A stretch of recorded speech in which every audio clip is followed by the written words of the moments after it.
Hello, MennoNerds, this is Micael. I want to talk about the demonizations of denominations.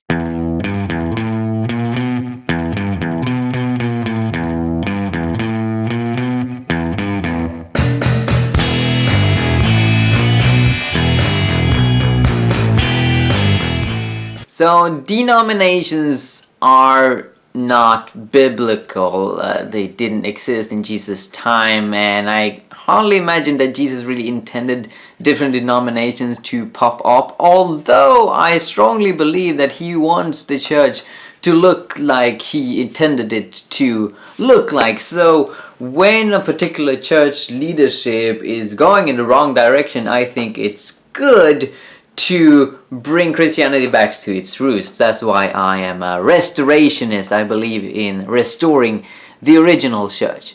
Now, it's important to note here that the definition of a denomination is not a church body with its own theology. I was in South Africa 3 years ago, and I met a bishop who was a supervisor for 4 local churches. His theology was identical to most other church leaders in his village, but technically he is his own denomination, because denomination has to do with leadership, not theology. You can have multiple denominations with identical theologies, but they differ in leadership structure, and that's why the number that you get to hear sometime, that Protestantism has 30,000 denominations, isn't really reflective to reality. The same study that showed this was a study by Oxford, actually said that the Roman Catholic Church is consisting of over 200 denominations, because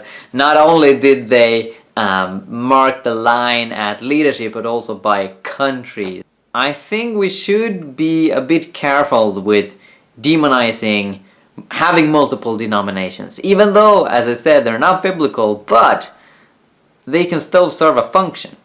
Here in Sweden, we don't have an Anabaptist denomination, and as a result, not many Christians are Anabaptists. As I mentioned previously, I'm part of an Anabaptist network here in Sweden, which is ecumenical, and there are several Christians that like Anabaptism, but it's not like you can pinpoint to Anabaptist church and refer people to there.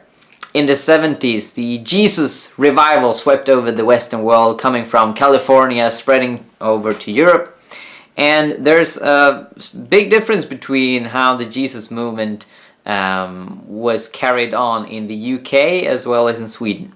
So in the UK, they formed their own church, the Jesus Army, the Jesus Fellowship Church with the red crosses. Here in Sweden, the Jesus people went into the existing denominations and trying to impact them, but rather they were impacted by the denominations that they wanted to change. And so today there is no Jesus movement of its own in Sweden. I think in order to have a biblical church that practices community of goods, that's pacifist, that's charismatic, that evangelizes, we need a wineskin for that. And I welcome when other denominations, other traditions adapt to that, but I think there's always a place for a unique church body and church structure that aspires for a biblical lifestyle. Thank you for watching, and God bless you. Hello, MennoNerds, this is Micael, and I want to talk about the denomination.